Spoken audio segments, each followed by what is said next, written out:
자신들의 비위를 덮기 위한 방탄탄핵이고 공직기관과 법질서를 완전히 무너뜨린다.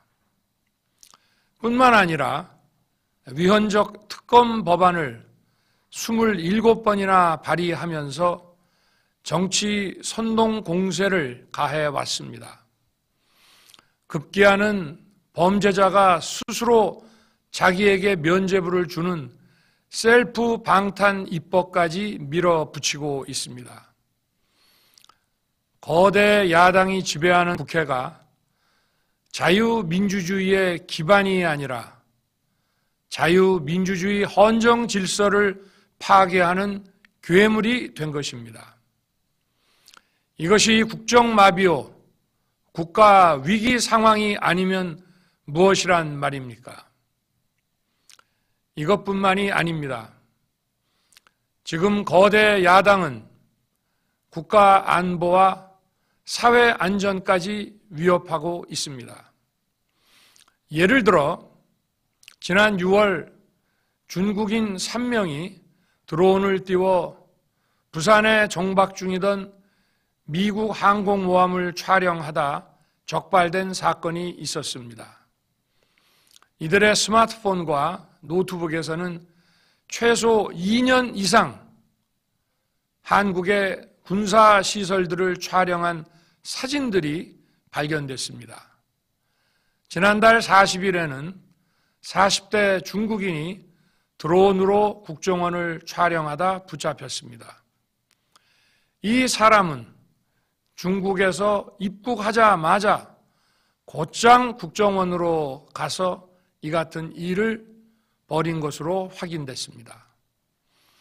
하지만 현행 법률로는 외국인의 간첩 행위를 간첩죄로 처벌할 길이 없습니다.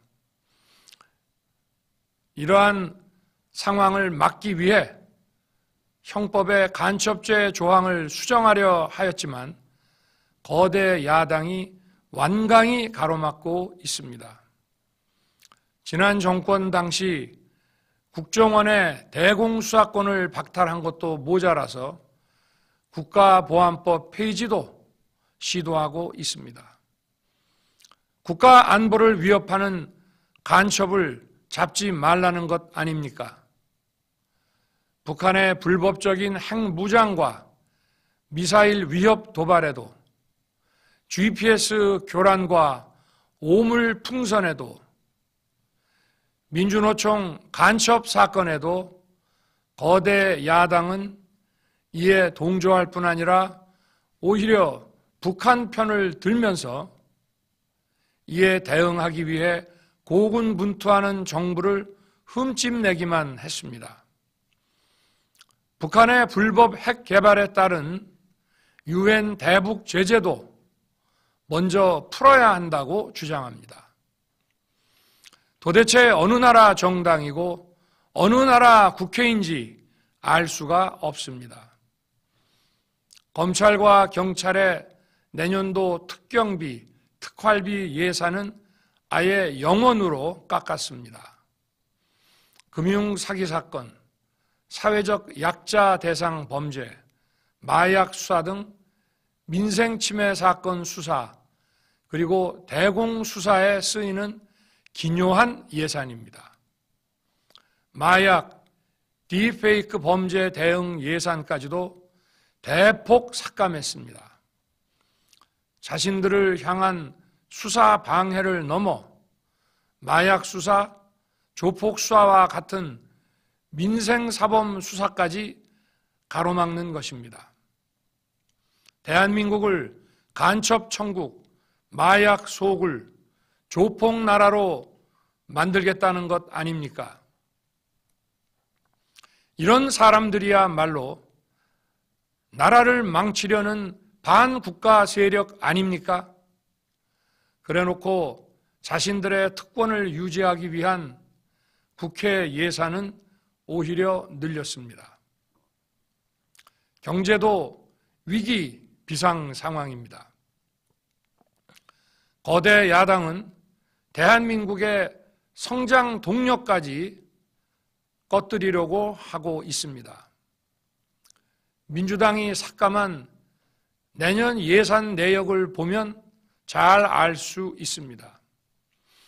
원전 생태계 지원 예산을 삭감하고 체코 원전 수출 지원 예산은 무려 90%를 깎아버렸습니다. 차세대 원전 개발 관련 예산은 거의 전액을 삭감했습니다. 기초과학연구, 양자, 반도체, 바이오 등 미래 성장 동력 예산도 대폭 삭감했습니다. 동해가스전 시추 예산, 이른바 대왕고래 사업 예산도 사실상 전액 삭감했습니다. 청년 일자리 지원 사업, 취약계층 아동 자산 형성 지원 사업, 아이들 돌봄 수당까지 손을 댔습니다. 산업 생태계 조성을 위한 혁신 성장 펀드, 강소기업 육성 예산도 삭감했습니다. 재해 대책 예비비는 무려 1조 원을 삭감하고 팬데믹 대비를 위한 백신 개발과 관련 R&D 예산도 깎았습니다. 이처럼 지금 대한민국은 거대 야당의 의회 독재와 폭거로 국정이 마비되고 사회 질서가 교란되어 행정과 사법의 정상적인 수행이 불가능한 상황입니다. 국민 여러분, 여기까지는 국민 여러분께서도 많이 아시고 계실 것입니다. 하지만 제가 비상계엄이라는 엄중한 결단을 내리기까지 그동안 직접 차마 밝히지 못했던 더 심각한 일들이 많이 있습니다. 작년 하반기 선거관리위원회를 비롯한 헌법기관들과 정부기관에 대해 북한의 해킹 공격이 있었습니다. 국가정보원이 이를 발견하고 정보 유출과 전산 시스템 안전성을 점검하고자 했습니다. 다른 모든 기관들은 자신들의 참관하에 국정원이 점검하는 것에 동의하여 시스템 점검이 진행되었습니다. 그러나 선거관리위원회는 헌법기관임을 내세우며 완강히 거부하였습니다. 그러다가 선관위에 대규모 채용 부정 사건이 터져 감사와 수사를 받게 되자 국정원의 점검을 받겠다고 한 발 물러섰습니다. 그렇지만 전체 시스템 장비의 아주 일부분만 점검에 응하였고 나머지는 불응했습니다. 시스템 장비 일부분만 점검했지만 상황은 심각했습니다. 국정원 직원이 해커로서 해킹을 시도하자 얼마든지 데이터 조작이 가능하였고 방화벽도 사실상 없는 것이나 마찬가지였습니다. 비밀번호도 아주 단순하여 1, 2, 3, 4, 5 같은 식이었습니다.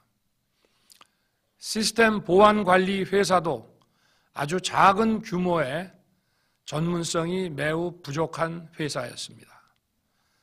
저는 당시 대통령으로서 국정원의 보고를 받고 충격에 빠졌습니다. 민주주의 핵심인 선거를 관리하는 전산 시스템이 이렇게 엉터리인데 어떻게 국민들이 선거 결과를 신뢰할 수 있겠습니까? 선관위도 국정원의 보안 점검 과정에 입회하여 지켜보았지만 자신들이 직접 데이터를 조작한 일이 없다는 변명만 되풀이할 뿐이었습니다.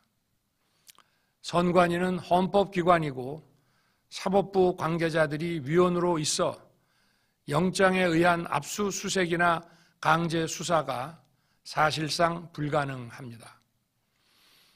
스스로 협조하지 않으면 진상규명이 불가능합니다. 지난 24년 4월 총선을 앞두고도 문제 있는 부분에 대한 개선을 요구했지만 제대로 개선되었는지는 알 수 없습니다. 그래서 저는 이번에 국방장관에게 선관위 전산 시스템을 점검하도록 지시한 것입니다. 최근 거대 야당 민주당이 자신들의 비리를 수사하고 감사하는 서울중앙지검장과 검사들, 헌법기관인 감사원장을 탄핵하겠다고 하였을 때 저는 이제 더 이상은 그냥 지켜볼 수만 없다고 판단했습니다. 뭐라도 해야 되겠다고 생각했습니다. 이들은 이제 곧 사법부에도 탄핵의 칼을 들이댈 것이 분명했습니다. 저는 비상계엄령 발동을 생각하게 되었습니다. 거대 야당이 헌법상 권한을 남용하여 위헌적 조치들을 계속 반복했지만 저는 헌법의 틀 내에서 대통령의 권한을 행사하기로 했습니다. 현재의 망국적 국정마비 상황을 사회교란으로 인한 행정사법의 국가기능 붕괴 상태로 판단하여 계엄령을 발동하되 그 목적은 국민들에게 거대 야당의 반국가적 패악을 알려 이를 멈추도록 경고하는 것이었습니다. 그럼으로써 자유민주주의 헌정질서의 붕괴를 막고 국가 기능을 정상화하고자 하였습니다. 성장에 목마른 구단주님들을 위해 성장 전문가 출동!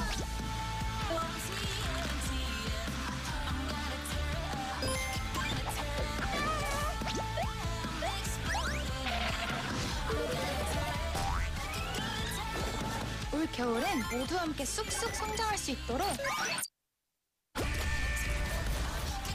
QWER이 풍성하게 준비한 팝업 스토어 오픈!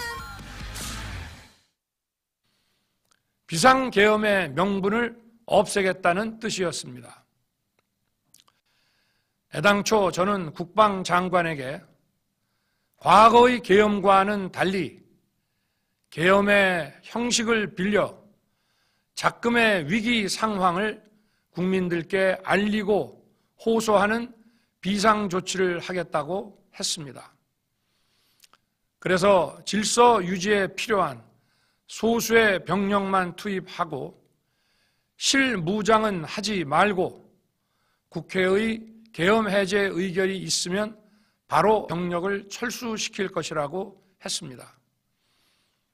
실제로 국회의 계엄 해제 의결이 있자 국방부 청사에 있던 국방장관을 제 사무실로 오게 하여 즉각적인 병력 철수를 지시하였습니다. 제가 대통령으로서 발령한 이번 비상조치는 대한민국의 헌정 질서와 국헌을 망가뜨리려는 것이 아니라 국민들에게 망국의 위기 상황을 알려드려 헌정 질서와 국헌을 지키고 회복하기 위한 것입니다.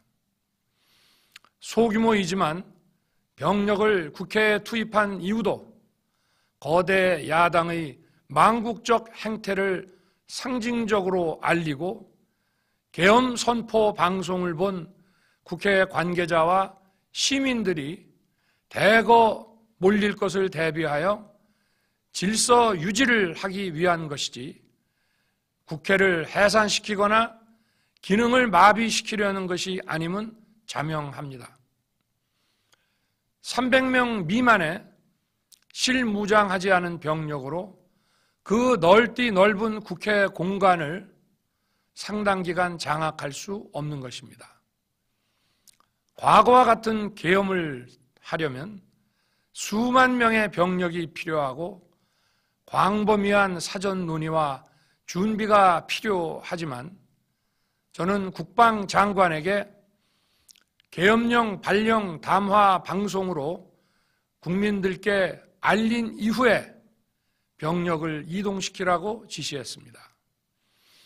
그래서 10시 30분 담화 방송을 하고 병력 투입도 11시 30분에서 12시 조금 넘어서 이루어졌으며 1시 조금 넘어 국회의 계엄 해제 결의가 있자 즉각 군 철수를 지시하였습니다. 결국 병력이 투입된 시간은 한두 시간 정도에 불과합니다. 만일 국회 기능을 마비시키려 했다면 평일이 아닌 주말을 기해서 계엄을 발동했을 것입니다. 국회 건물에 대한 단전 단수 조치부터 취했을 것이고 방송 송출도 제한했을 것입니다. 그러나 그 어느 것도 하지 않았습니다. 국회에서 정상적으로 심의가 이루어졌고 방송을 통해 온 국민이 국회 상황을 지켜보았습니다. 자유민주 헌정 질서를 회복하고 수호하기 위해 국민들께 망국적 상황을 호소하는 불가피한 비상조치를 했지만 사상자가 발생하지 않도록 안전사고 방지에 만전을 기하도록 하였고 사병이 아닌 부사관 이상 정예 병력만 이동시키도록 한 것입니다.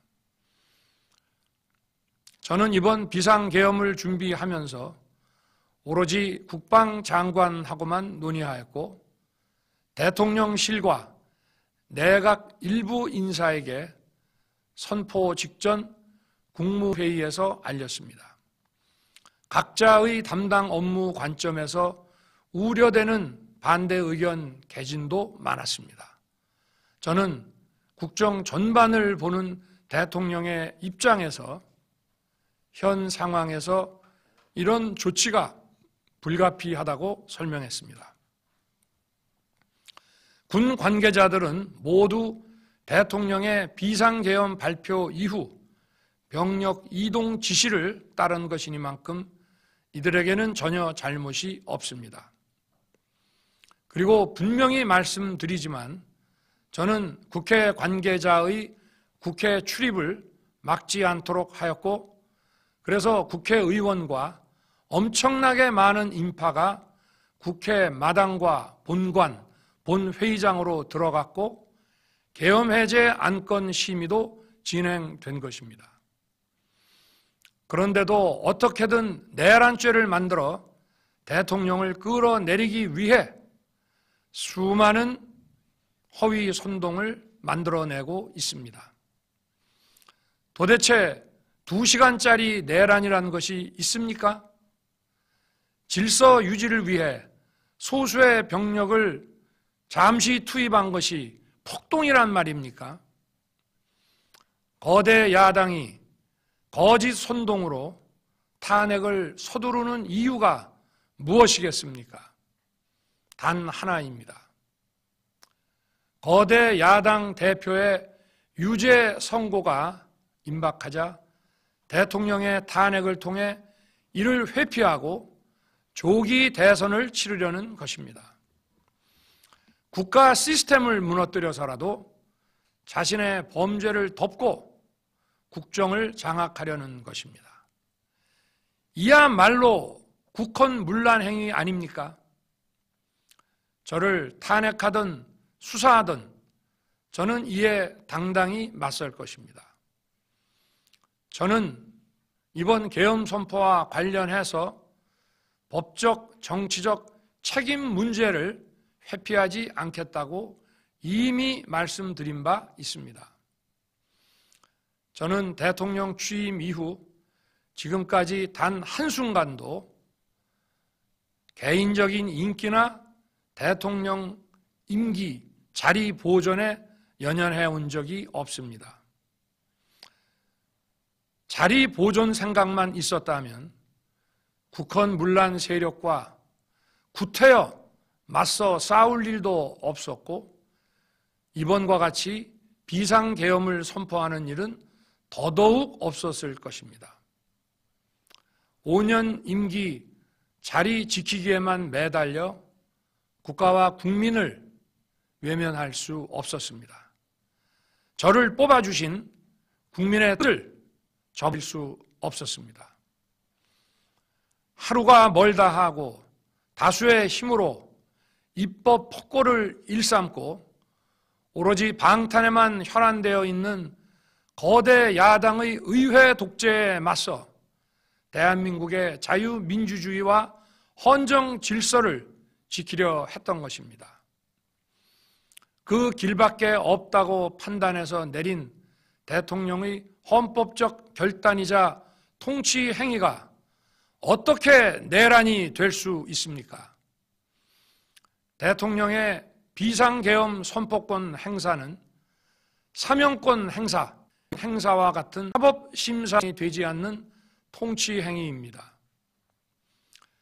국민 여러분, 지금 야당은 저를 중범죄자로 몰면서 당장 대통령직에서 끌어내리려 하고 있습니다. 만일 망국적 국헌문란 세력이 이 나라를 지배한다면 어떤 일이 벌어지겠다. 위헌적인 법률, 셀프 면제물, 경제 폭망 법률들이 국회를 무차별 통과해서 이 나라를 완전히 부술 것입니다. 원전산업, 반도체 산업을 비롯한 미래 성장 동력은 고사될 것이고 중국산 태양광 시설들이 전국의 살림을 파괴할 것입니다. 우리 안보와 경제의 기반인 한미 동맹, 한미일 공조는 또다시 무너질 것입니다. 북한은 핵과 미사일을 고도화하여 우리의 삶을 더 심각하게 위협할 것입니다. 그러면 이 나라 대한민국의 미래가 어떻게 되겠습니까? 간첩이 활개치고 마약이 미래 세대를 망가뜨리고 조폭이 설치는 그런 나라가 되지 않겠습니까? 지금껏 국정마비와 국헌문란을 주도한 세력과 범죄자 집단이 국정을 장악하고 대한민국의 미래를 위협하는 일만큼은 어떤 일이 있어도 막아야 합니다. 저는 끝까지 싸울 것입니다. 국민 여러분, 국정마비의 망국적 비상 상황에서 나라를 지키기 위해 국정을 정상화하기 위해 대통령의 법적 권한으로 행사한 비상계엄 조치는 대통령의 고도의 정치적 판단이고 오로지 국회의 해제 요구만으로 통제할 수 있는 것입니다. 이것이 사법부의 판례와 헌법학계의 다수 의견임을 많은 분들이 알고 있습니다. 저는 국회 해제 요구를 즉각 수용했습니다. 계엄 발령 요건에 관해 다른 생각을 가지고 계신 분들도 있습니다만 나라를 살리려는 비상 조치를 나라를 망치려는 내란 행위로 보는 것은 여러 헌법학자와 법률가들이 지적하는 바와 같이 우리 헌법과 법 체계를 심각한 위험에 빠뜨리는 것입니다. 저는 묻고 싶습니다. 지금 여기저기서 광란에 칼춤을 추는 사람들은 나라가 이 상태에 오기까지 어디서 도대체 무엇을 했습니까? 대한민국의 상황이 위태롭고 위기에 놓여 있다는 생각도 전혀 하지 않았다는 말입니까? 공직자들에게 당부합니다. 엄중한 안보 상황과 글로벌 경제 위기에서 국민의 안전과 민생을 지키는 일에 흔들림 없이 매진해 주시기 바랍니다. 국민 여러분, 지난 2년 반 저는 오로지 국민만 바라보며 자유민주주의를 지키고 재건하기 위해 불의와 부정, 민주주의를 가장한 폭거에 맞서 싸웠습니다. 피와 땀으로 지켜온 대한민국, 우리의 자유민주주의를 지키는 길에 모두 하나가 되어 주시길 간곡한 마음으로 호소드립니다. 저는 마지막 순간까지 국민 여러분과 함께 싸우겠습니다. 짧은 시간이지만 이번 계엄으로 놀라고 불안하셨을 국민 여러분께 다시 한번 사과드립니다. 국민 여러분에 대한 저의 뜨거운 충정만큼은 믿어 주십시오. 감사합니다.